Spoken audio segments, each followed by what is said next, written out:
Breaking news చూస్తున్నాం. ఏపీలో ఎన్నికల అనంతరం పరిస్థితులు తీవ్ర రూపం దాల్చిన నేపథ్యంలో పోలీసులు పరిస్థితులను అదుపులోకి తీసుకోవడానికి చర్యలు తీసుకుంటున్నారు. అయితే ఈ క్రమంలోనే ఓ ఆసక్తికర ఘటన వెలుగులోకి వచ్చింది. ఎమ్మెల్యే పెద్దారెడ్డి ఇంటికి వెళ్లిన పోలీసులు అక్కడ ఉన్న సీసీ కెమెరాను ధ్వంసం చేయడం చర్చనీయాంశమైంది. ఓ కేసులో పెద్దారెడ్డిని అదుపులోకి తీసుకునేందుకు పోలీసులు ప్రయత్నించారు. ఈ క్రమంలో ఆయన తన ఇంట్లోనే దాక్కున్నాడనే సమాచారంతో ఆయన ఇంట్లోకి ప్రవేశించేందుకు యత్నించారు పోలీసులు.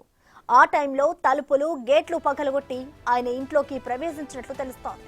అక్కడ ఉన్న సీసీ కెమెరాలు కూడా ధ్వంసం చేశారు. దీనితో ప్రస్తుతం ఈ ఫుటేజ్ వైరల్ గా మారింది.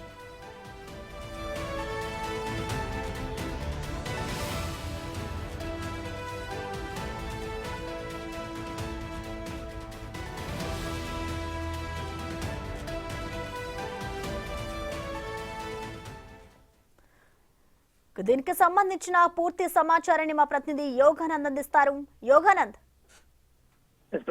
తాడపత్రిలో 2 రోజుల క్రితం జరిగిన ఘర్షణల్లో పోలీసులు చర్యలు ఉపక్రమిస్తున్నారు. దాదాపుగా మొన్న రాత్రి తెల్లవారుజామున 3 గంటలకి కేతిరెడ్డి పెద్దారెడ్డి ఇంట్లోకి చొరబడి పోలీసులు ఒక దాష్టిక సృష్టించారంటూ కూడా వైసీపీ నేతలు వైసీపీ లీగల్ సెల్ కూడా ఎలక్షన్ కమిషన్ ఫిర్యాదు చేశాయి. ముఖ్యంగా సీసీ కెమెరా విజువల్స్ చూస్తే స్పష్టంగా అర్థమవుతుంది. వందలాది మంది పోలీసులు కేతిరెడ్డి ఇంటిని చుట్టుముట్టి అందులో ఇంట్లో ఉన్న 30 మందిని అరెస్ట్ చేసి స్టేషన్ తీసుకెళ్లారు. విచారణ కొడుతూ అందులో సీసీ కెమెరాలని కూడా పూర్తిగా ధ్వంసం చేస్తూ ఉన్న ఆధారాలను కూడా YCP legal team election commission ఫిర్యాదు చేసింది. దీనిపై వెంటనే చర్యలు తీసుకోవాలి.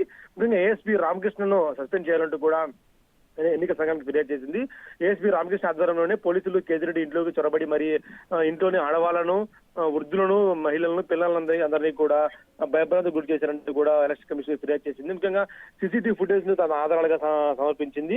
తెల్లవారుజామున 3 గంటలు రావాల్సిన పనేముంది అంటూ కూడా ఇంట్లో మహిళలు ఉన్న ఇంట్లోకి తెల్లవారుజామున 3 గంటలు రావాల్సిన పనేముంది అంటూ కూడా పెద్ద ఎత్తున ఆరోపణలు చేస్తూ ఎన్నికల సంఘానికి కూడా ఫిర్యాదు చేసింది. ఈ సంఘానికి సంబంధించిన ఆధారాలు కూడా సమర్పించింది. సీసీటీవీ ఫుటేజ్ ముఖ్యంగా ఆధారాలుగా పేర్కొంటూ వందలాది మంది పోలీసులు ఇంట్లోకి చొరబడి డోర్లు మరీ పగలగొట్టి మరి ఇలా విధ్వంసం సృష్టించారంటూ కూడా పెద్ద ఎత్తున ఆరోపణలు రావడంతో ఇప్పుడు ఎలక్షన్ కమిషన్ ఏం చేస్తున్నది కూడా ప్రశ్నార్థకంగా మారింది. Prasanna, thank you Yoganand.